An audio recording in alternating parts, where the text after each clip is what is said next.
बेटा बहू। बेटा और बहू अपने बेडरूम में बातें कर रहे थे।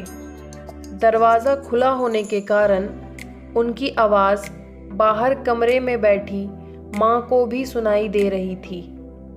बेटा अपने नौकरी के कारण कह रहा था, हम माँ का ध्यान नहीं रख पाएंगे, उनकी देखभाल कौन करेगा? क्यों ना उन्हें वृद्ध आश्रम में दाखिल कर दें। वहाँ उनकी देखभाल भी होगी और हम भी कभी कभी उनसे मिलते रहेंगे। बेटे की बात पर बहू ने जो कहा उसे सुनकर माँ की आंखों में आंसू आ गए। बहू कहने लगी, पैसे कमाने के लिए तो पूरी ज़िंदगी पड़ी है जी, लेकिन माँ का आशीष जितना भी मिले वह कम है। उनके लिए पैसों से ज़्यादा हमारा संग साथ ज़रूरी है। मैं अगर नौकरी ना करूं तो कोई बहुत अधिक नुकसान नहीं होगा। मैं माँ के साथ रहूंगी, घर पर ट्यूशन पढ़ाऊंगी, इससे माँ की देखभाल भी कर पाऊंगी।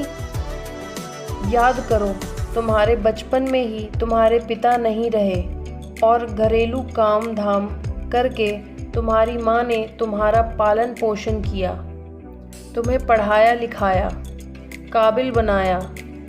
तब उन्होंने कभी भी तुम्हें पड़ोसन के पास तक नहीं छोड़ा, इस कारण कि तुम्हारी देखभाल कोई दूसरा अच्छी तरह नहीं करेगा। और तुम आज ऐसा बोल रहे हो।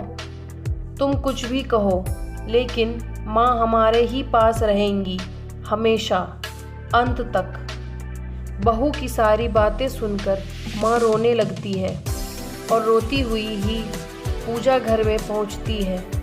ईश्वर के सामने खड़े होकर माँ उनका आभार मानती है और उनसे कहती है, भगवान, तुमने मुझे बेटी नहीं दी, इस वजह से कितनी ही बार मैं तुम्हें भला बुरा कहती रहती थी, लेकिन ऐसी भाग्य लक्ष्मी देने के लिए तुम्हारा आभार मैं किस तरह मानूं भगवान, जो ऐसी सोच की बहू मिली।